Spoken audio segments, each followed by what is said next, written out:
Okay. 3, 2, 1. Get me my phone book, will ya? Get me my phone book. Get me my phone book, will ya? Get me Yeah, my phone my book. phone book. That's one of the quotes I've got when we'll get there already. Yeah. Hello everyone, and Jesus. welcome to the third episode of Baycast. I'm your host, Jacob, And I'm your other host, Michael. and we're here to talk about every single Michael Bay movie ever made.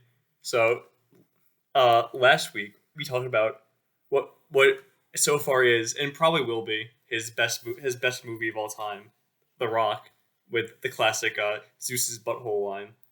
Uh, and now we're at something much worse.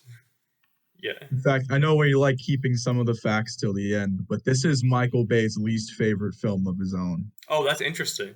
I didn't know that. Yeah, I reportedly. I mean, I don't know if that's pre or post Transformers, but he seems to actually like those movies, so I don't know. Yeah. Uh, that's interesting because this was, I would say, without telling my thoughts yet.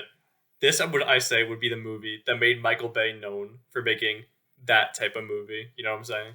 Action, explosion, incoherent, too long, fast-paced editing. The Rock is an actual movie. Bad Boys, like it or not, is functionally a real movie. This is essentially a trailer Yeah. for itself. Little Michael Bay trivia back to the day. This movie made him the youngest director to hit the $1 billion mark worldwide. So that's pretty interesting. Since, like how young he hit it from making three or like making these like interesting or like of the time movies. And I would say The Rock or not The Rock. This Armageddon is probably the most 90s stupid disaster movie pretty much of the Absolutely. 90s. Yeah, I would say. There's Independence Day, there's Godzilla, but then there's Armageddon. Yeah. So before we get into the plot, Michael, what did you think of Armageddon? I remember watching it when I was young and thinking it was boring. I don't know how the fuck that was possible. This is an insane movie, but not in an endearing, insane way, just in a jarring, insane way. I like in this movie in a lot of ways. We'll get to it as we touch on the individual points. This movie reminds me a lot of the 2016 Suicide Squad film. I guess see where you're coming from with that. Well, the first thing is pacing and editing, in which this movie does not stop. There are no breaks. You cannot live. There's like two scenes that aren't edited like you're having a seizure Oh yeah, for sure. in the Uh, whole movie. And the movie's 2.5 fucking hours. I saw like I forgot like where I saw it. It was either like a review or like something else. I was uh, this movie's an anomaly because it's both made for people who have zero attention span, yet it is 2.5 hours long. Yeah, Yeah. I mean that's Michael Bay after this point, pretty much. Yeah. But it's really bad here. Yeah. I think this movie is pretty bad. like I think it's dreadful. when you compare it to like other like I guess like quote unquote similar movies from the time, like Independence Day or even like Robert Zemeckis' Contact or something like that. Like those movies were like and like they sure they had like some stupid moments, but they were like endearing and they had like not even like something to say, but like they had like there was like something to them that like made you want to made you want to keep watching it. By like the halfway point in Usually this the movie, I was just like, performances. please end this movie already. Yeah, this time I also took notes, so we'll be chipping away on both sides. That might make it a longer review, but it's a longer movie, so I Yeah, suppose it makes sense. I But, wonder if like the longer the movie will be, the longer the review will be. But oh we'll my see. god, Because I think I have less. I we'll honestly see if have it's less to say about this correlational. movie than The Rock or maybe even Bad Boys. But I guess You we'll have see. more or less? Did you say? Yeah. I probably have less to say about it, Huh. but I'll. Okay, then I'm glad I took some Yeah. notes. At a point, where the hell is it? It was like feel like the last act is starting. Check the timestamp.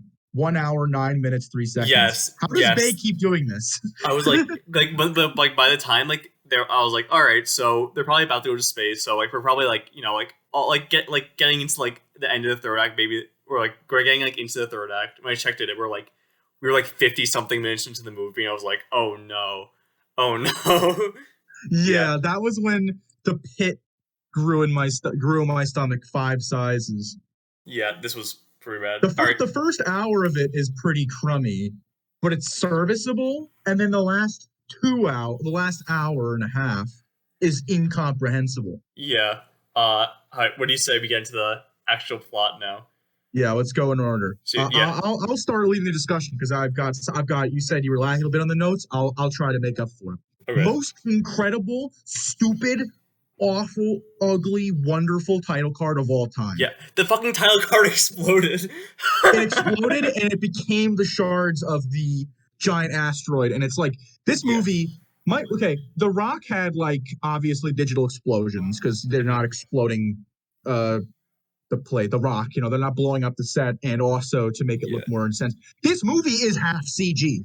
Yeah, the explosions in this movie, which I was expecting to be good because it was Michael Bay. They were like, they looked like pizza. They didn't look good. Yeah, it was like food. I know it's 1998, but the Independence Day looked better than this. Yeah, for sure, for sure. Fucking hell, Godzilla looked better than this.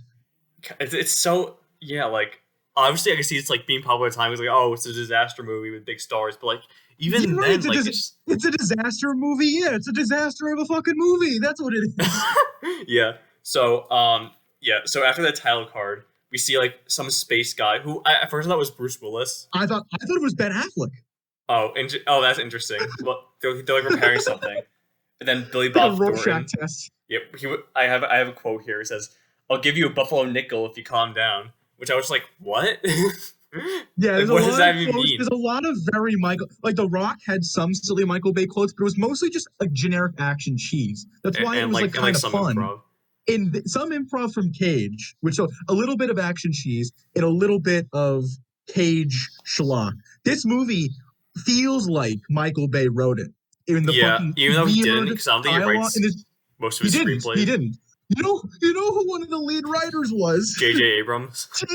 fucking Abrams. I wrote it in like all caps. Like J.J. Abrams wrote this. Like, it was a horrible moment. This definitely does feel like a pre-Star Trek, pre-Cloverfield. Yeah, J.J. Abrams. This is very similar to Into Darkness. Yeah, because they're both not that good. Well, they're both not that good, and Into Darkness is way better than this. I'll give it that. Is better than this, but they're I can see similarities within them. So we're getting to the title crawl. It's after guy on a space station explodes because of the horrible. Yeah, first I was like, wait, Bruce Willis died. Like I was like, wait, like how does Bruce Willis get out of this? Because I thought like I was Bruce Willis before. I thought it was Ben Affleck, and then it was like an in medias res thing, but no, it wasn't. Yeah, so we see the spaceship explode, and then we get to like which, granted, we do get to see some destruction early in the movie from, like, New York. Which, I was surprised. I'm like, I was expecting the Armageddon to happen later, but the world got nuked right out the bat. Like, this is a nauseating number of explosions. At this point, it was gross. I think it was... Yeah. At least it got to it early. At, like, 5:43, I think it has. It just says, too many explosions. They need to stop. Yeah. Yeah, and then... Correct me if I'm wrong, but we see that guy on the telescope. Is he even in any other scenes in the movie? Like maybe he's in one scene. The really misogynistic old guy. Like give me my phone book, like you bitch or something like that. Like, and then yeah. But he appears in one shot later in the movie, and it's when they're training the driller guys. Yeah, but to be fair, that part did make me laugh because it is very Michael Bay and shitty disaster movie delivery. But yeah, it's just being insane. Yeah. That we don't get that much. Speaking of being insane, we're skipping a tiny bit of stuff. It's mostly just like big landscapes and explosions. But we enter Bruce Willis's character, who is a fucking maniac. He is one of the least likable characters I've ever seen in a blockbuster like this. Ever. Yeah. So we're introduced to him, and we see him wake Ben Affleck's character up, and then he then discovers that he's sleeping with his daughters played by Liv Taylor. And then instead of, getting a little miffed, he fucking takes out his shotgun, and then we get a whole action scene where he chases down and tries to fucking kill Ben Affleck. Across his entire oil rig. He's literally trying to kill him. He's actually at first I was like, oh, maybe it's like, like blanks or something like that. Blanks. No, he fucking shoots his leg. No. Like, who is this? Is this the villain? And then he's not. He's the protagonist. No, he's our hero, everyone.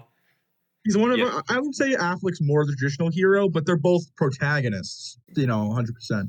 Yeah. So yeah, we're Bruce yeah. Wilson's So more- basically, the only female character that actually mattered in this movie, other than like maybe like that one astronaut who eventually goes with them on the ship, even like she doesn't matter that much, is fucking Liv Tyler, yeah, Liv Tyler, who is just fucking Ben Affleck's love interest, and that's her whole character, and that she's Bruce Willis's daughter.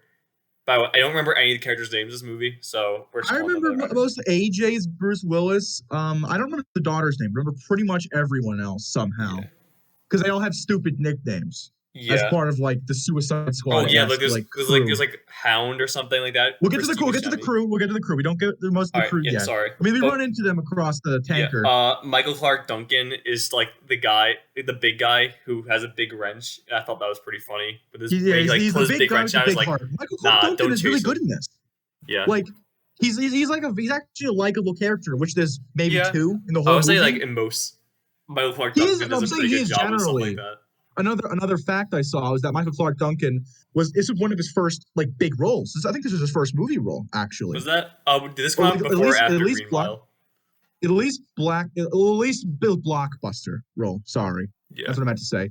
But he was very anxious about it because he's like, oh, this movie is a big movie. A lot of people are going to see it. I don't want to screw it up. And then he wasn't doing too well like in the role, and Michael Bay's just like, just relax, man. Just like be yourself.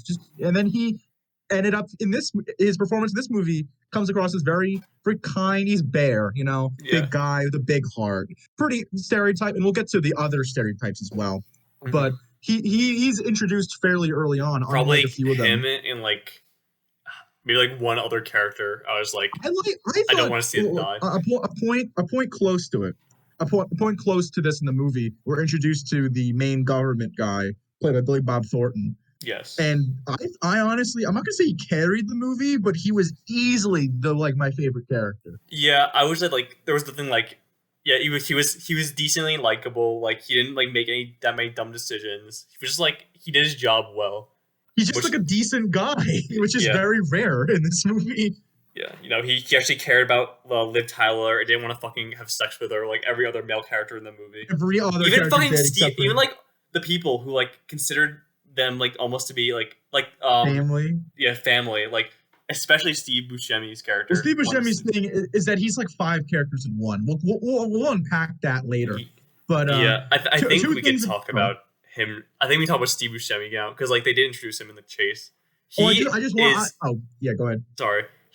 I think other than Willis, he's probably the least likable character in the movie because his whole thing is that he's horny and wants to like basically sleep with every fucking living thing that's They literally say like when they're going over like the Suicide Squad, like this is Bear, he's big. This is whoever. This is Rockhound, he's horny. They literally say that. That's a quote in the movie.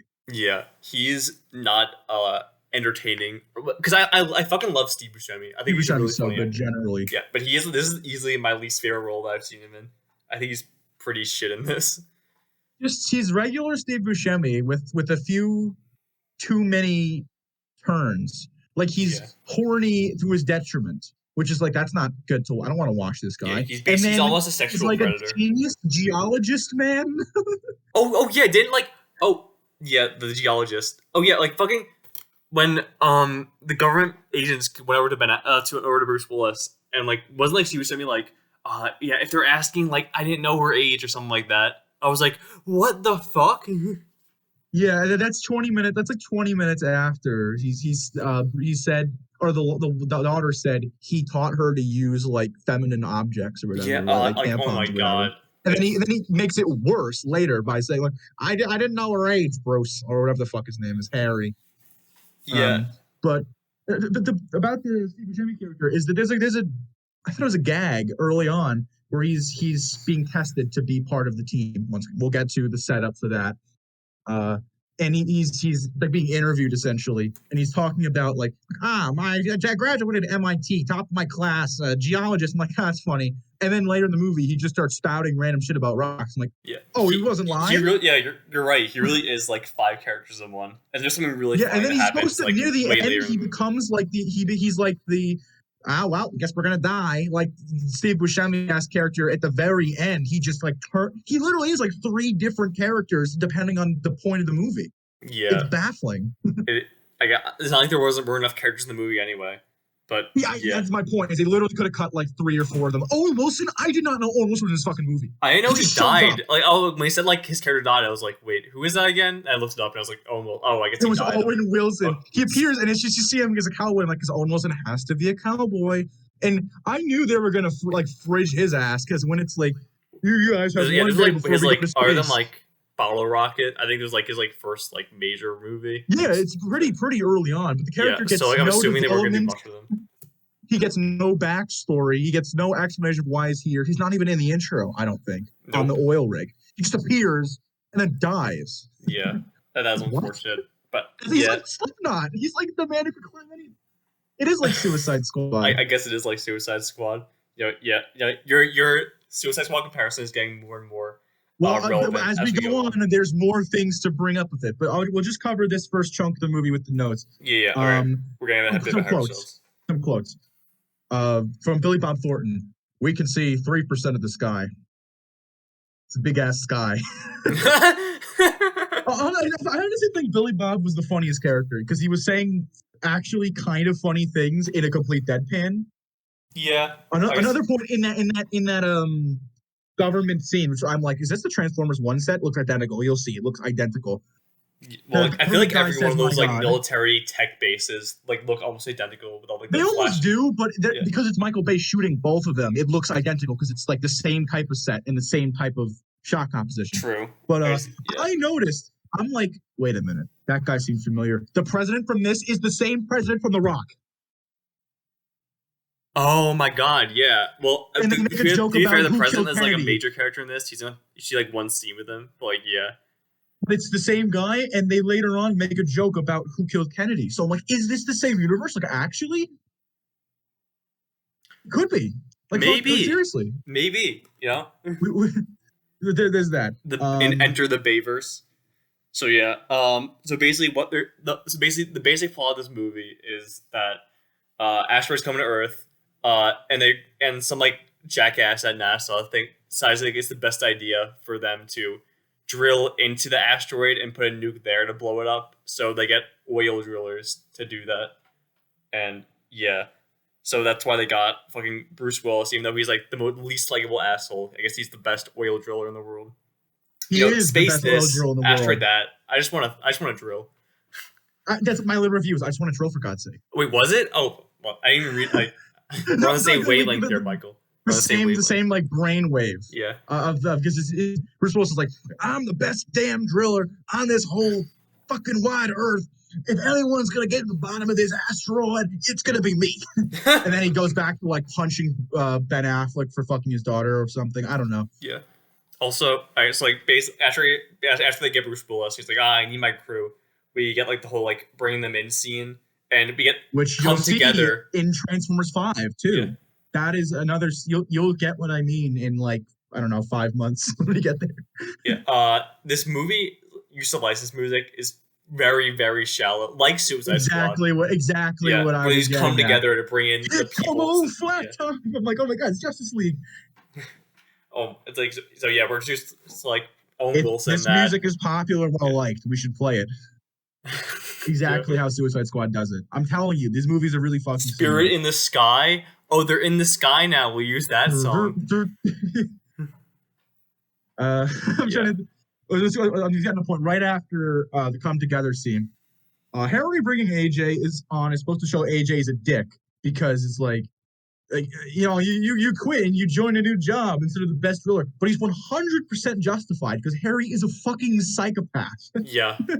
Also, it is very quick when he like that whole scene. Like they're on the oil drill and then they're what like.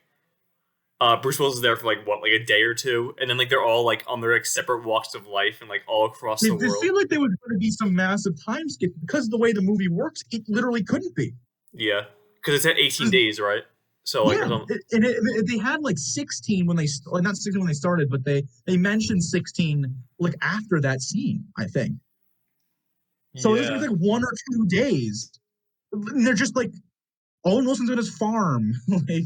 Yeah. Steve Buscemi is doing illicit things. Yeah. I also have a quote from him that like really, really boiled my blood. Where they're finally united. Right. The whole scene where they come together, it's like it literally is. They go somewhere, pick them up. They go somewhere, pick them up. Reminds me of another movie that I can't now remember. Maybe it'll come to me later. But Steve Buscemi says like, "I don't mean to be the materialistic weasel, but are we getting hazard pay?" I'm like, Michael Bay fucking typecasting Steve Buscemi as like the slimy weasel man, realizing everyone else has already done that and been like, "Oh shit, I need to make fun of that." Just really pissed me off. Yeah, That's this is like a basically his most parody Steve stereotypical role. Buscemi. Yeah, he's like the Steve Buscemi parody line. Yeah, Also, not. Keith David, who's in this movie as a random government guy, said retards, and it holds so much power when he says it. Yeah, so there are two funny quotes I want to mention like around this time. Uh, when like Yeah. he was trying to like recruit Ben Affleck or whatever, like Bruce Willis is like, not a job on the planet I want you to work with me on. Get it? Because it's not on the planet; it's on an planet. asteroid. Yeah, that was like, ha, ha, ha, And then the scene with silly. what's his name? The actor? No, like the other military guy. What's his name? No, just Keith David.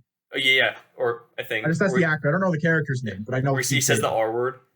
Yeah, but Yeah. Since it's Keith David's voice, it's like wow, like I feel the power of this. I don't know. It's just Where he says like you're we're putting the fate of the world in the hands of a bunch of yeah. R words I wouldn't trust in the hands of a potato gun. Yeah, like, something like that. Like just the most dismissive, horrible thing. Yeah. Soon after that, I think Steve Buscemi or another character says like, "You ever see Pulp Fiction?" And about then I'm realizing what kind of movie this is.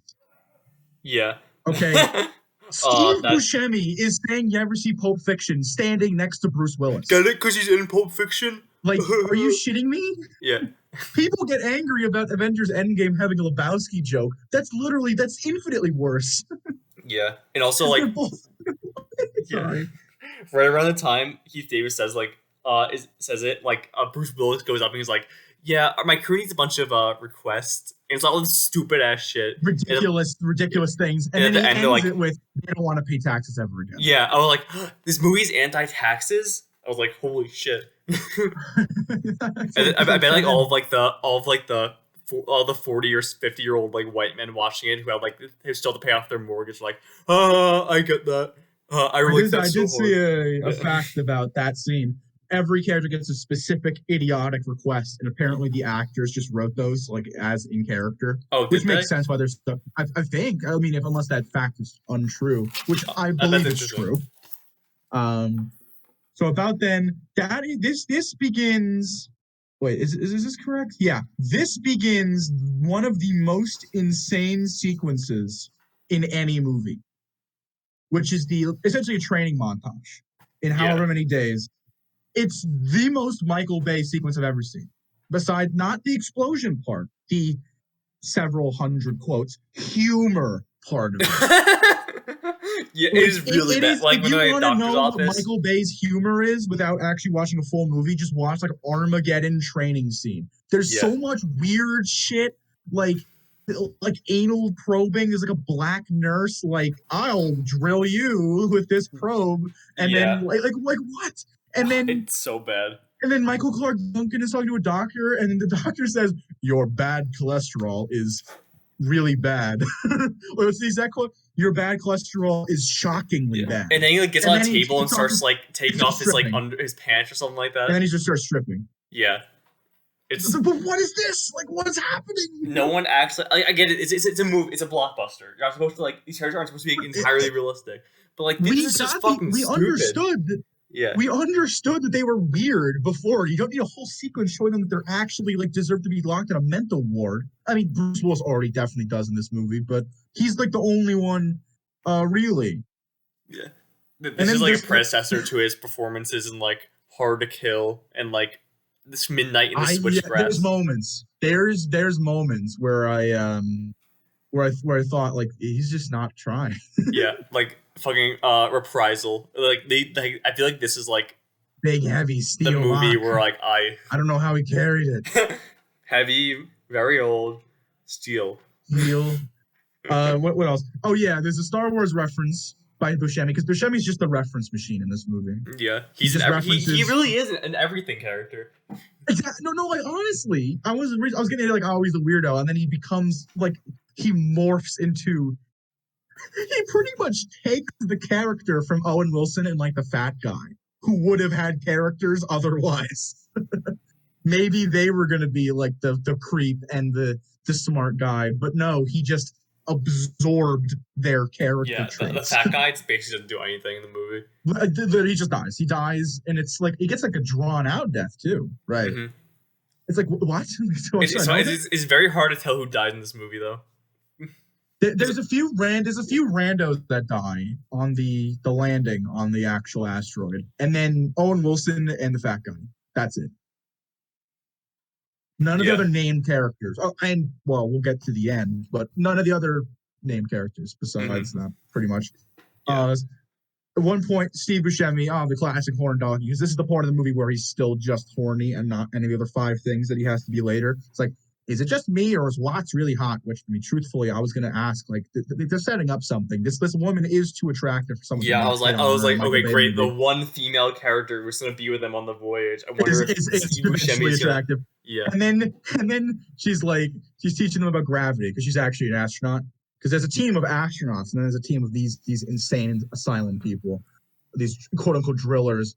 But then she's like, oh, what happens if I kick you in the balls? And then like I'll fly away because gravity. And then Steve Buscemi's like, I don't know. I would kind of like that. So he literally says something like, oh, CBT, all right. And strangely enough, nor any other movie that would be like, what? But in this movie, it's extremely normal. It's probably the least logical thing that he said. Yeah, I would say so. Yeah. Also, during this time, we have like way too many fucking romance scenes between Ben Affleck and Liv Tyler. Literally work on the same brainwave. That's exactly where I was going. It's so fucking generic. So like you literally take like a clip from like The Notebook or watch like a Nicholas Sparks and just movie. Intersplice it, and it's exactly the same. Yeah. And I have another fact about this, a very interesting fact, one that peeves me, is that romance subplot was just not in the movie before they saw how well Titanic did. Right. Oh. In its place, were going to be more scenes with Billy Bob's character, which is my favorite character. So I would have actually wanted to see that.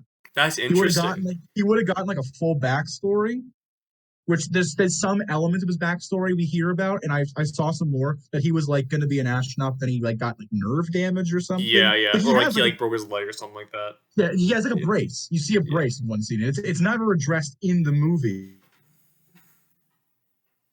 Yeah, that's interesting. But it does have a story behind it. It's also interesting how like. But no, we have to get. Yeah. I wrote. Ben Affleck has the same level of chemistry with Liv Tyler as the green orb that killed Michael Biehn and Michael Bihn's throat. Yeah, I would definitely say that. It's really interesting how you see how Titanic influenced this movie, the romance a lot, and then we get to his next movie, Pearl Harbor, which is basically just a Titanic ripoff. Yeah, I think he's like, oh shit, these 3-hour movies about love do really well. I shouldn't be making action movies. Yeah, and it is an act. It's but.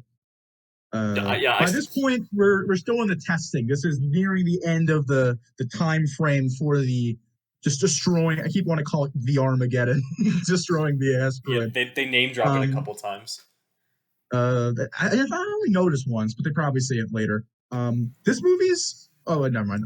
A different point. There's a scene where they're testing gravity, like they're officially like this is the zero-G environment, and the ADR and the sound mixing were like so bad. I thought I was watching a 2006 the editing was video. Pretty atrocious during that scene. The editing is terrible so in every scene, but that scene sounded wrong. At least when the shitty action's happening later, you can hear it just fine. Right? I would say so. Yeah, I guess so. So there's some points where like it feels like they're like talking like very loud, but just like the environment is just like so like on the asteroid, you can't really hear it. But that makes sense for that. It was later. There's a stretch of this movie that is genuinely good, a whole stretch. We'll get to that pretty soon. We're inching there. There's like one sequence that I thought was good almost good from start to finish, and it had the same kind of audio thing going on because it was also in space. Last bits before we get to the speech and then the launch, Mm-hmm. is in the Liv Tyler Ben Affleck scene, he's like talking to her about animal crackers and like how Yeah. they should be cookies, which I mean I agree with that sentiment, but It's a name. but at one point Liv Tyler's like, "You think anyone else is doing this at this time?" No, Liv No. Tyler, you Yeah. fucking dunce. No I one's don't having think animal anyone's like cracker foreplay. climbing like animal crackers on your breasts. I don't think that's happening anywhere else in the No world. one's doing that. Shut up. Yeah. Yeah, like, and then they're like, then if no one else is, then what's the point in saving the world? yeah, it's like fuck that wasn't just generic. That was baffling. Yeah, it was bad. It was the opposite of chemistry. It was like Twilight, where they say things that would actually bring normal people further apart from each other, but they're still supposed to be in love. And then right before they launched, there's a little more destruction. I believe it said it was Hong Kong? It was somewhere in like East Asia, I think. And I once again, some of my quotes, I wrote them as indicative and mean so I could say them aloud here. Bay has continually ridiculed people of Asian descent before, even in this movie. Now he's achieved the confidence to slaughter them with asteroids. Yeah, he is not. There are an absurdly high amount of Asian people that die in his movies. And it's in his movies, and in this movie, right in the beginning, there's like an Asian couple in a taxi, and they're just like the most stereotypical, like oh, they just got to America, they're visiting New York or whatever. They're like the giant maps and stuff. Yeah. Yeah, and there was one moment that I kind of enjoyed. I don't really know why exactly I enjoyed it, but Ben Affleck and Liv Tyler just start singing, and it's like cringe and dumb, and then everyone else joins in. I'm like, that's kind of sweet. Yeah, what song was it again? It was like, I don't know. it was kind of catchy at the time. I just don't remember it. Yeah. And if the characters weren't all shown to be like horrible people, I would be like, that's actually quite nice of them. They're supporting the bastard love between Liv Tyler and Smooth Ben Affleck. Like, that's good. Smooth Ben Affleck. I love Smooth Ben Affleck. This and even later movies like The Accountant. It's like it looks wrong, and I love it. He definitely does look more natural. Yeah. Now we're up to the president's speech. The most generic fucking movie speech I've ever heard. Ever. Yeah, it's cheesy as hell. Honestly, it was so generic, I kind of enjoyed it because I'm just used to this movie's like being its own level of incomprehensible. So something that any other movie could have done was actually appealing to me.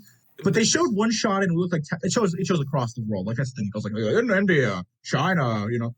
And then it shows what looks like, I'm not sure for sure, but it looked like Mark Wahlberg's house from the fourth Transformers, which would be the best fucking lore building ever. That would be awesome. But yeah, like literally like every like speech like this, like a president speech, like a big blockbuster is like where like the world's gonna end. Or like, I'm not addressing you as the president. I'm addressing you as a citizen to the world. Well, I mean, like think of the Fireside Chat that they are. They did stuff like that. Yeah, but like it's so generic, and it's like every one of these movies. After Independence Day and this, it immediately became generic. 2 movies killed it forever. Yep. That's why Pacific Rim had to have a non-president say it. We're canceling the apocalypse. We're canceling the Armageddon. Dude, Pacific Rim is just like a perfection of the Michael Bay movies. Honestly, it's literally just something like Transformers or this, but better. I think I like the first and third one was more than it. That's probably just because I have a unfortunately deep understanding of them, in which the Pacific Rim is probably more enjoyable to most people. I recognize that. Great. I haven't seen the third Transformers yet, but I'm almost 90% sure. We'll get there. Yeah. All right. They're both stupid.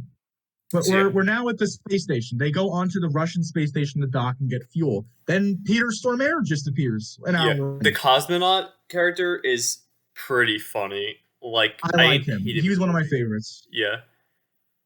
It's like he hates the Americans, but not like in a normal, not like an Ivan Drago way, just in a normal, like, bro, like you don't know what you're doing. What Russian the fuck? way. Exactly. I just had, what is he saying? There's one sequence where I literally couldn't understand him. The rest was fine. The rest I got it. I think it was right when he was explaining, right after he explained the jargon to Ben Affleck, and then Ben Affleck destroyed the space station. Yeah, that was pretty That was pretty Inconvenient. uncool, Ben Affleck. But I think the scene that I would consider genuinely good for almost finish is right before Ben Affleck destroys the station. I think the cinematography is good. The set design's good. Yeah, it's not bad. The audio is balanced a little bit differently, so you hear the echo within the tubes of it. I'm not gonna say it was like phenomenal or anything, but considering the movie is edited like 5 fucking cuts a second, to have a sequence with a few long takes, a few like shots where it turns around with all the gravity, it was kind of relieving. I felt like I was watching a real movie instead of a trailer. But to be honest, like, especially like maybe like a little bit after that, when like the shit started going down, I was like hoping like, for the first hour of the movie, it was just basically like bullshit and not good bullshit that you didn't care about. I was like, okay, maybe when they actually get to space, I'll start enjoying the movie more. And I really didn't. Especially I had the same moment where I'm like, oh, this will be cool. And then after the space station exploded, I realized, like, I missed the first half. It wasn't good, but it kept you on your toes, and it wasn't just everyone. We need to stand around these spiky rocks and drill. Yeah, for an hour and a half. Yeah, the drilling when they so basically like Owen Wilson died in that, I think. Maybe like 1 or 2 other like. Oh yeah, a rock hits one of them and it crashes and it kills Owen Wilson. Does not kill Michael Clark Duncan. Does not kill Ben Affleck. Does not kill one of the other guys. Oh wait, when was this? Oh wait, so was this after? This was when they landed on the. This is them landing. That is their landing. So they refueled like explosion, blah blah blah. And then they went. Then they slingshot around the moon like a Looney Tunes character, and then they landed on the asteroid. They make a point of referencing Looney Tunes in an extremely unfunny long scene. Yeah.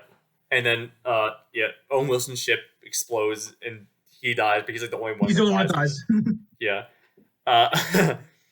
which is disappointing because I love Owen Wilson, and even though he wasn't good in this movie, I was at least hoping he'd have like some funny moon band or. He wasn't good in this movie, but he wasn't like Bruce Willis or whoever else that just sucked. He didn't suck. No, he just wasn't great. That there's a difference.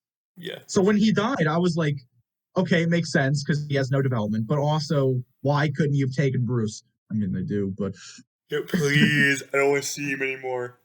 Exactly. I think I actually said that to the screen. To the screen, yeah. Oh, yeah, and also, about that slingshot, the scene where the G's are increasing is beautiful, iconic, peak cinema. It's just Michael Bay shaking the camera around the actors as they just scream for like 3 minutes straight. I was like crying. Oh yeah, that was awesome. Yeah, in the worst way. When in doubt, sparks, because everything has to spark, not explode. A lot of sparks. Yeah. When they get to the asteroid, there's just so much of the rock where there's just a bunch of smoke coming out of nothing. But it makes more sense here. Or does it make less sense here because it's an asteroid? Why would there be smoke on an asteroid? But anyway, exactly. Yeah, it's quite dumb. Now they've landed. Unfortunately, Bruce Willis's team lands. Bruce Willis, Ben Affleck, the fat guy. I'm sorry to call you the fat guy, but the movie treats you just as a weird, gross fat guy. Like, I'm not doing that. Michael Bay's doing that.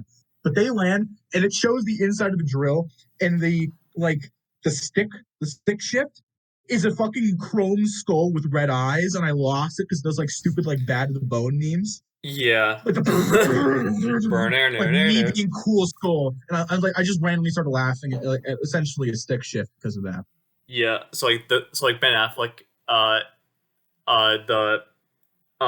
Michael Clark Duncan and the Russian guy are like separated from the crew for a while as Ben Affleck drives around in a rover, going to like the blinking dot on the screen of the rover or something. On the 1998 screen. Yeah. And I guess Bruce Willis and the crew start drilling, and I guess they're not making that much progress. And so, like, fucking because they landed off course by a few miles on a very heavy iron place. Like that, it was a lot of iron. Yeah. Oh my god, what the hell is his name? Oh, hold on a second. Fucking William Fichtner. Fichtner. Oh yeah, Sharp, Colonel Sharp. Yeah, Colonel Sharp, like, he gets, like, impatient, or so he takes out, like, the gun from the gun safe and starts, like, threatening Bruce Willis, I guess. Yep. And then, like, nowhere. Yeah. and like people back home are like, the president's like, well, we should just blow it up now because then we might not be able to detonate it later. Even though they proved it they've said many times that wouldn't work. At this point, 12 like you have 12 minutes to detonate the bomb. There's an hour left in the movie. Yeah, sure, okay. I believe that. Yeah, it's pretty dumb, and also like, well, I forgot to mention when when Ben Affleck gets on like the rover and he's like, and like fucking the cosmonaut's like, oh, what are we gonna do? And then he's like, I'm gonna show you how we do things where I come from, and he starts shooting the ship to get out of the rover. I thought that was pretty funny. Oh no, Ben Affleck, not Bruce Willis. Yeah. Oh, that's I meant Ben Affleck. Guns? Like, why do they have guns? Yeah. And what Steve Buscemi just almost kills everyone for no reason and just keeps shooting. Yes, the fucking Steve Buscemi gun thing, because he has quote unquote space dementia. Okay, the three best lines in the movie come almost consecutively.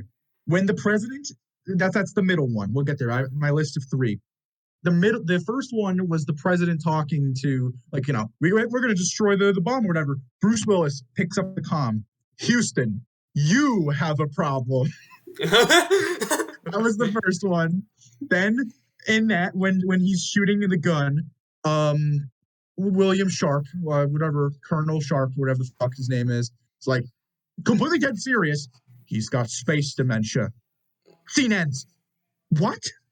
Yeah, we should know what space dementia is. And then after that is a Steve Buscemi line I liked. He just goes, "It's time to embrace the horror." Yeah, I mean that's when he becomes like an absolute pessimist and starts fearing. That's when he becomes the "we're gonna die" guy. Yeah. From all these types of movies, because they needed one, I guess. Apparently. There's also like I think there was like also like, oh yeah, when like what character was it? Steve Buscemi, where he's like started like riding on was he riding on the missile? Yep. Where he's like he starts saying yeehaw, and like he was like, what, you haven't seen the movie before, or, like the cowboys riding on the missile? I was like, not a cool Dr. Strangelove reference. I'm sure the audiences will get that who are watching. No, you references a different movie. Was not Dr. Strangelove? He didn't say that. No, he specified the movie, but I knew it was Dr. Strangelove because he was like a cowboy riding. I know that's what it's supposed to be, but he said something else. Was there? Well, I mean, I know he's from Star Wars like a couple of times, but Star Wars, Pulp Fiction, just the whole fucking grab bag, really. That scene was not funny because it like Steve Buscemi's doing it, but the other guy was like, literally get down from there. Yeah. What the fuck are you doing, moron? Do you remember when like Steve Buscemi had like the little like sunglasses like built into like his helmet? Yeah, what? Yeah, like everyone would have that on their space helmet. Did they? What? We don't know. Yeah, like this whole like last part of the movie was on the asteroid. I was like hour and a half. Yeah, I started checking out. I definitely started checking out at this point. Like it's just it's so complete. boring. It's boring. How they did it, I don't know, but it is. Yeah, it is pretty bad. So like I think like for some reason drilling doesn't work. They try so they start setting off the clock, and then they dismantle the bomb, and I guess they save that or whatever, and then like, oh, we had to drill like 800 feet or something like that. 200. We're only 75 in. Yeah, and then I forgot. I don't even know if they even specified it, but Ben Affleck was like, "Oh yeah, I got this. I know what to do," and then he does. I don't even know what he does, but for some reason that makes it so that like the drilling is much faster and they're able to get it down enough in time or something like that. Did something where it blew the transistor or something like that. I was like, we blew the tranny or something like that. Exactly. I don't think the movie cares that It's just that he's doing something, and it's set up earlier in the gravity testing scene where that's late into their training before they depart for the Armageddon asteroid. Mm-hmm. And in the Bruce Willis and the government guys are like, "Yo, you can't do that. You're gonna blow the transistor. You're gonna guys, you can't do that." And then all the other guys are like, "Oh yeah, let's do it. We can do this." And then that's when there's a very stern talking to by Bruce Willis, like, "What the hell are you doing? You could have destroyed the whole mission if we were up there," which might be true, but why is he siding with the government? He built the fucking drill. He's like the driller. He is the best driller in any world. And he's like, no, you can't do that? I don't fucking think so. Dude, I don't fucking know. This whole plot part of the movie, or like the whole movie was, but like this part was really dumb. Yeah. You can tell I hate this movie because of my tone of voice. I despise this movie. Yeah, it's quite bad. All right, well, let's finish talking about it, and then we'll talk about we're near the end. Okay. Yeah. There's a Wrath of Khan moment, and then thank God that lunatic Harry Stanford is off the streets for good. Yeah. There's when he that's not even when he dies. He dies like 10 minutes after that. But he does separate and stay on the asteroid to detonate it remotely because they need to. Yeah. I think the woman astronaut has the single F-bomb. Yeah. Oh wait, was it her? Or was like I feel like there was another F-bomb in the movie. I just can't remember. I don't think so. It was the cosmonaut is like I will fix this. We will make sure this works. When he hits, he starts hitting this because like the spaceship isn't working, so like they have to go and fix it. They just like in Russia we fix things by hitting. This is how we fix things in Russia, and he hits with a wrench 2 times and it works. But before that, she's like, "What the fuck are you doing?" I'm like, "Did she say fuck?" Like, yeah, I guess so. Like, it was the most random, almost essentially name. I become she has a name, word. But yeah, I suppose so. I didn't know they said the F word in Transformers 3 until this year. Yeah. So like, oh, that's interesting. So yeah, like through my ears.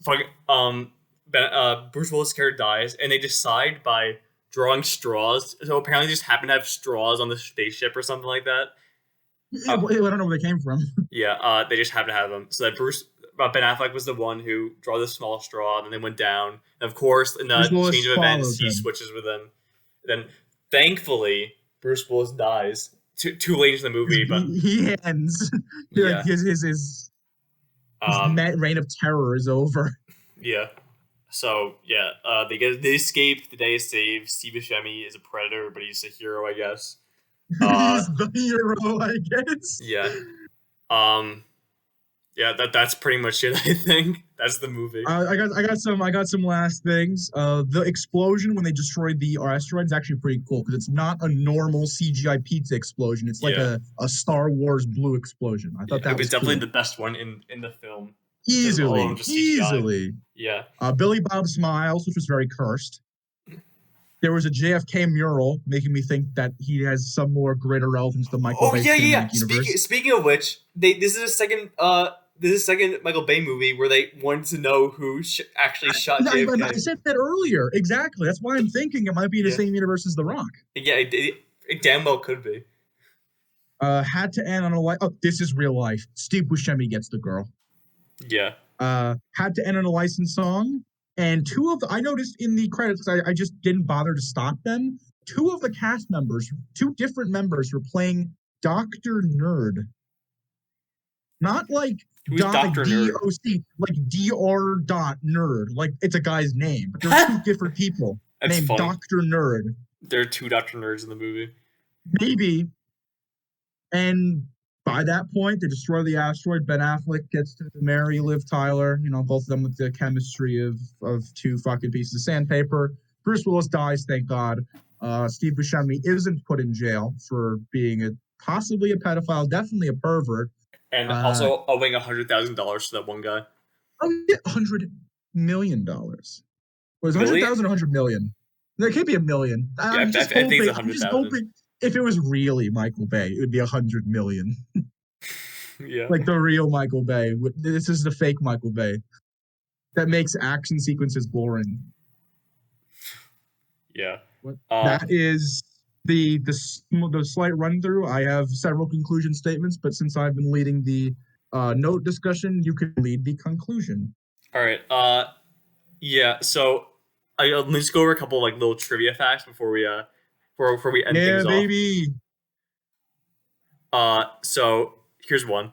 Steve Buscemi claimed that the character of Rockhound was pitched to him as a heroic geologist, which he eagerly accepted, wanting a change from the lowlifes and whom he has been typecast. He noted that after he had been cast in the role, Rockhound's sleazy characteristics were written into the script.